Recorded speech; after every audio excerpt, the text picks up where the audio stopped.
أهلا حبا بك رمضان، أقبلت تنير الأرجاء، بظلال رمضان أتينا نرسم بسمات وهنا.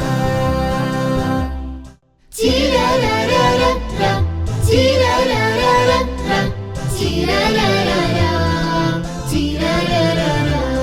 نسمات رمضانية ونصائح فيها بهية، موضوعات توجيهات نأخذ درسا كهدية، وبكل الحب سنصنع أطباقا فنا نبدع، لنساعد ماما هيا بسفرة شهية نتمتع.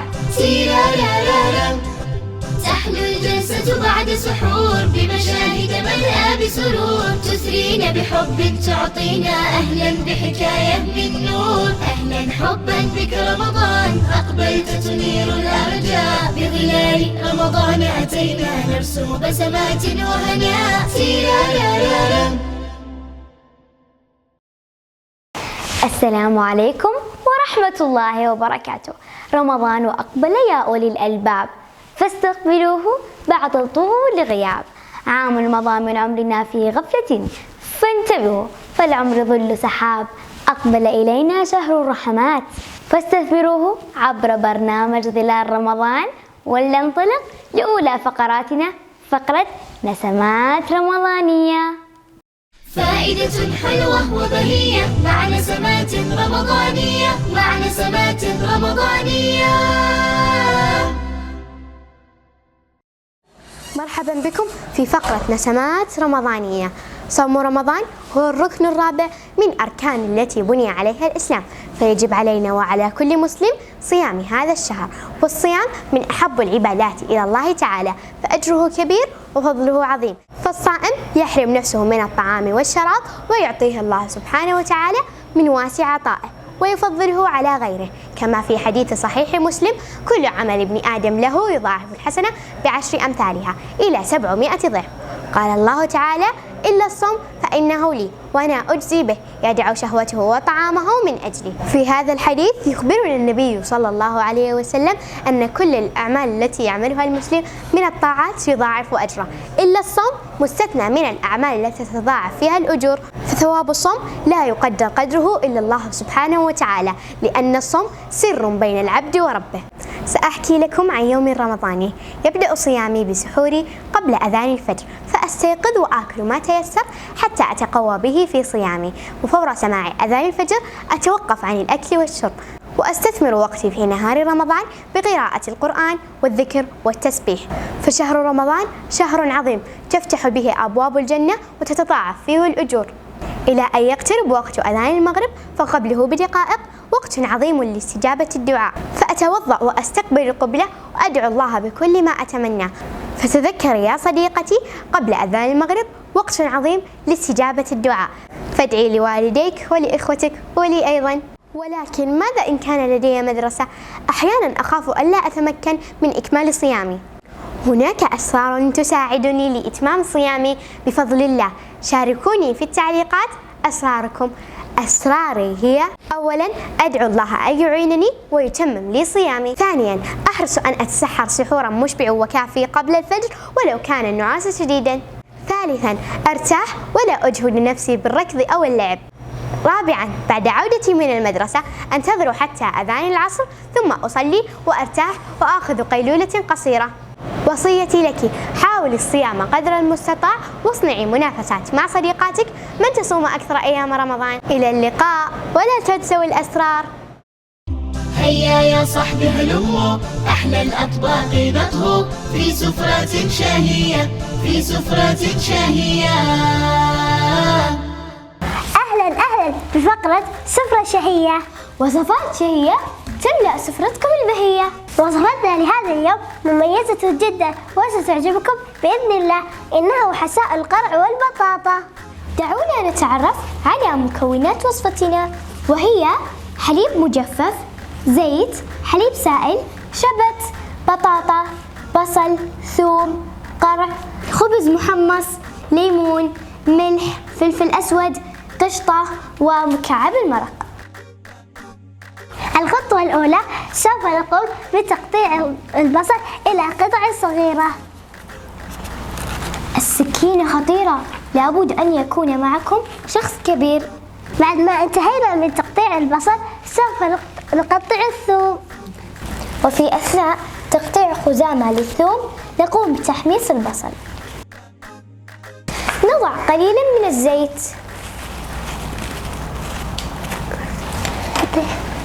ونضع البصل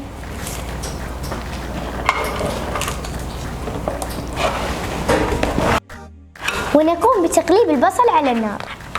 لقد انتهيت من تقطيع الثوم. إذن ضعيف القدر.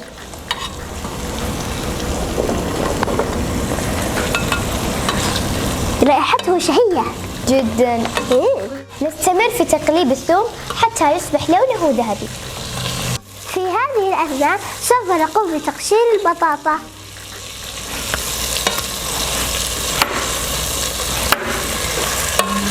والآن نضيف مكعب الدجاج.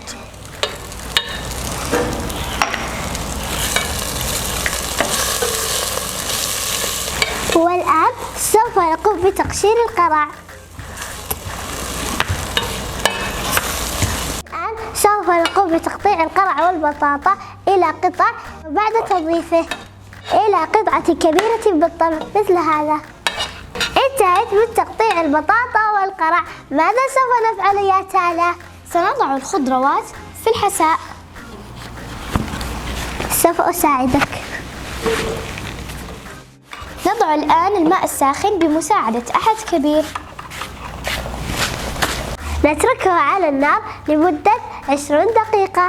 ريثما تنضج الخضروات نقوم بتقطيع الشبت إلى قطع صغيرة.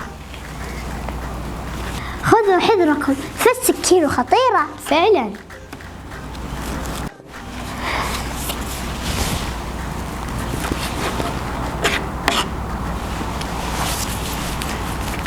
وبعد مرور 20 دقيقة نقوم بهرس جميع الخضروات. إن الرائحة جميلة جدا. بسم الله.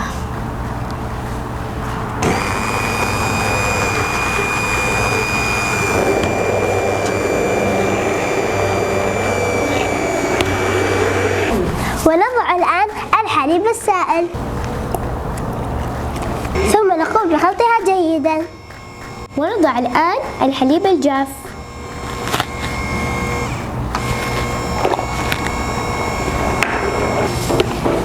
بقوام كريمي أكثر نضيف القشطة. والخطوة الأخيرة نضع البهارات الملح والفلفل الأسود. والآن وقت التقديم.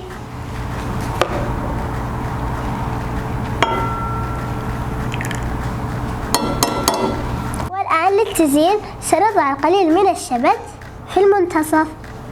والآن سوف نضع خبزتان محمصتان. وسوف نضع الليمون للتزيين. وهكذا أصبحت وصفتنا جاهزة. طبقوا وصفتنا اللذيذة لتحظوا بسفرة شهية. زون 1، وجهتك المثالية لكل ما تحتاجه لتجعل منزلك ينبض بالأناقة والتميز. نقدم لك مجموعة مختارة بعناية من الأواني العصرية والكماليات الفريدة والديكورات الساحرة التي تضيف لمسة جمال لكل زاوية في منزلك. زون 1 للذوق معنا.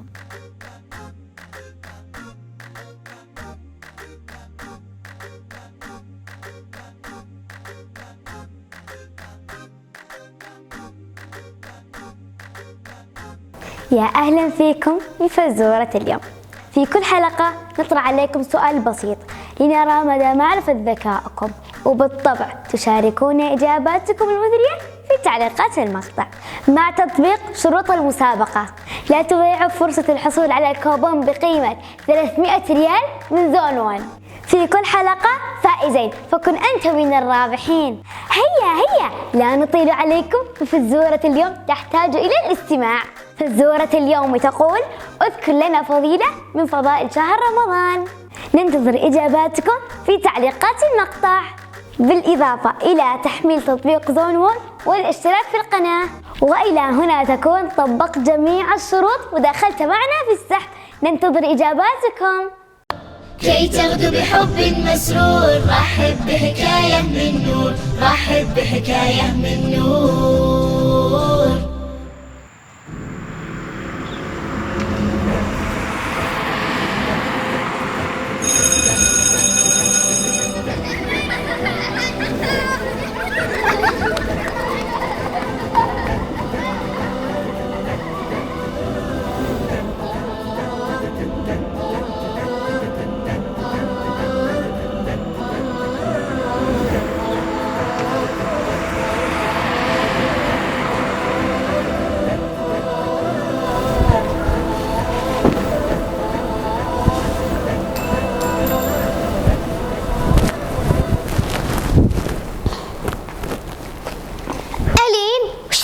يا بنتي قومي يلا روحي الغرفة بسرعة. يا ماما والله الصيام وجوع وحار موت، خليني انام شوي كفاية الله يخليك. يلا ما يخالف ارتاحي شوي. إلا لحظة، صليتي الظهر؟ ايه صليت في المدرسة.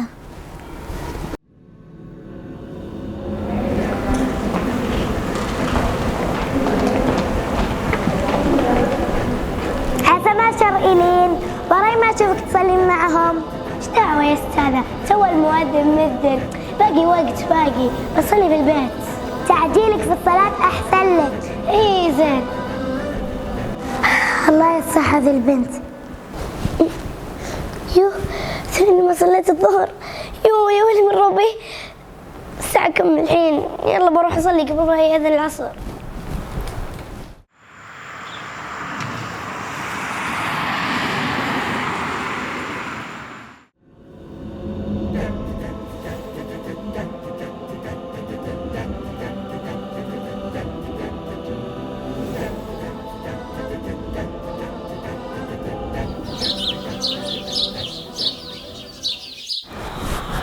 قومي يا ألين بسك نوم، بيأذن العصر وانت لسه ما قمتي. على الأقل قومي عاونيني بعد بالمطبخ. أعاونك مرة واحدة، يلا فتحي عيوني.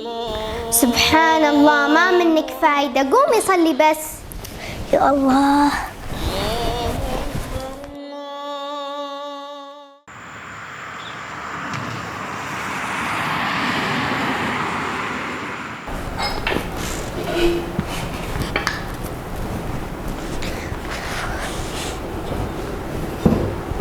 ماما الجيران جابوا لنا فطور. ما شاء الله الله يغنيهم إن شاء الله. وشو؟ شوربة؟ بطرحها بعد الفطور. ألين وينك؟ بيأذن المغرب وانتي لا اللي جيتي أفطرتي معانا ولا اللي قمتي من النوم. ألين طيب والله جاية. الله أكبر.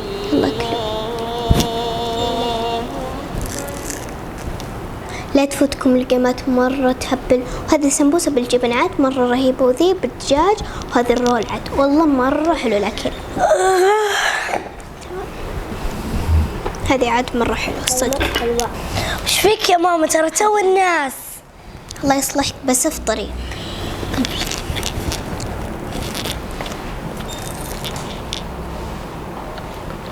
تسلم يدينك ماما، القيمات مرة لذيذة.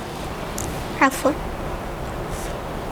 بنات ترى الحين وقت إعادة فضائي، ترى ما راح استنى أحد، ببدأ على طول. أقول اجلسي وبس. هذا اللي كليتيه الله يصلحك. ماما الحين مو وقت الأكل، الحين وقت فضائي. عاد فضائي والمجد ما أقدر أقول لك شيء، بس ذكري إن عندك واجبات وش كثرها، متى بتحلينها؟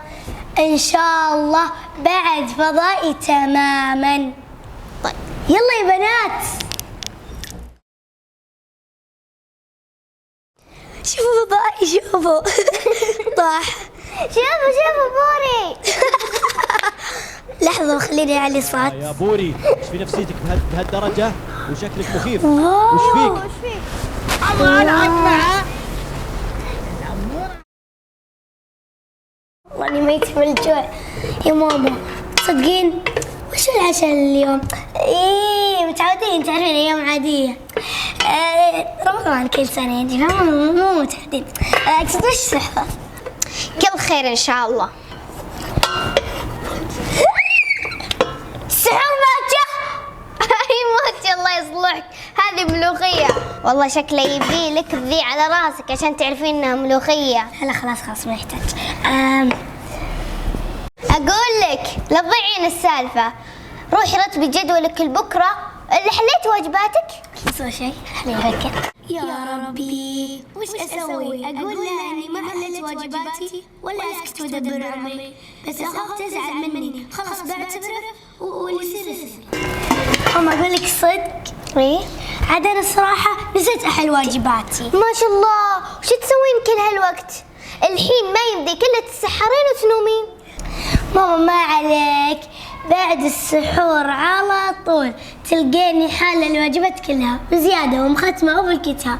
بس ما اقدر يعني تعرفين ما اقدر حلوة انتي جيعانة. اقول لك صدق بكتب ماتشة والخير. حالة خير إن شاء الله.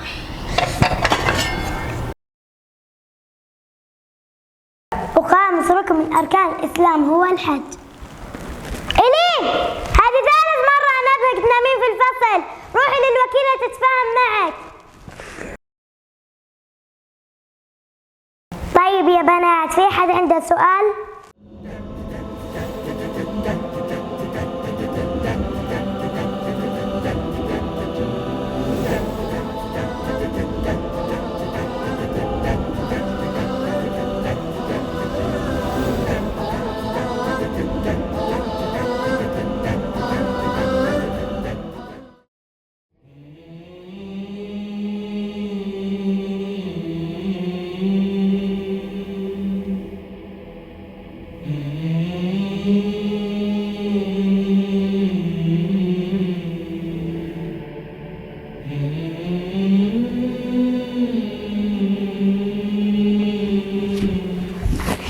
أوريك مفاجأة. شفت؟ الله حلوة.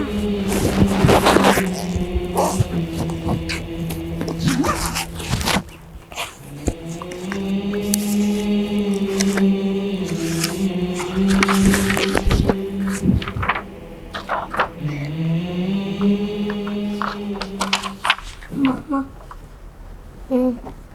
عندي خبر لك أبدا مو حلو. بسم الله الرحمن الرحيم. يلا السلامة. خذي شوفي.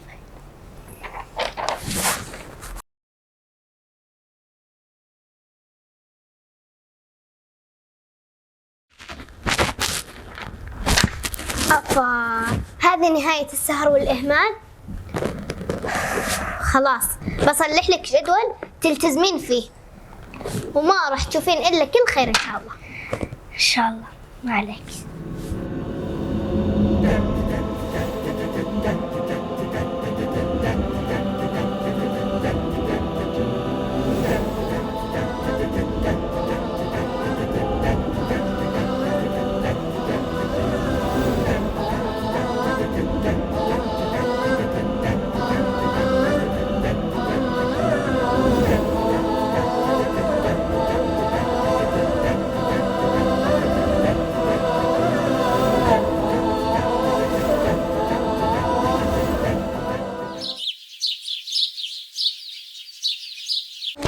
هدوء يا طالبات، الحين راح أوزع عليكم درجاتكم.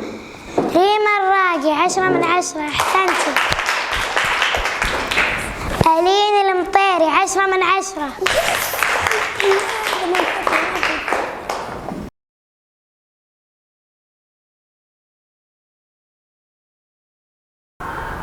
ماما تعالي بسرعة، عندي لك خبر حلو. سمي يا بنتي، ايش بغيتي؟ خذي يا ماما الورقة، شوفي ايش حطتني المعلمة. ما شاء الله تبارك الله، شفت اللي يطيع أمه ربي كيف يوفقه. الله يرزقك الدرجات العالية في الدنيا والآخرة إن شاء الله يا ماما، صدقتي. بس وشو تناظرين؟ جيب الورقة.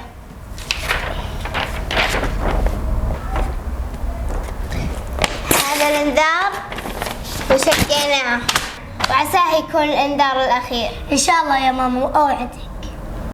كي تغدو بحب مسرور، رحب بحكاية من نور، رحب بحكاية من نور. إلى هنا نكون وصلنا لنهاية حلقتنا لهذا اليوم. نتمنى لكم أنكم استفدتوا واستمتعتوا معنا، ولا تنسوا المشاركة في فزورة الحلقة. نراكم في حلقات أخرى من برنامج ظلال رمضان. أهلا حبا بك رمضان، أقبلت تنير الأرجاء، بظلال رمضان أتينا نرسم بسمات وهنا. تيرارارارا تيرارارارا تيرارارارا تيرارارارا. بسمات رمضانية ونصائح فيها بهية، موضوعات توجيها نأخذ درسا كهدية، وبكل الحب سنصنع أطباقا فنا نبدع، لنساعد ماما هيا بسفرة شهية نتمتع. تيرارارارا تحلو الجلسة بعد سحور، بمشاهد ملأى بسرور، تثرينا بحب تعطينا أهلا بحكاية من نور. أهلا حبا بك رمضان، أقبلت تنير الأرجاء، بظلال رمضان أتينا نرسم بسمات وهنا. تيرارارارا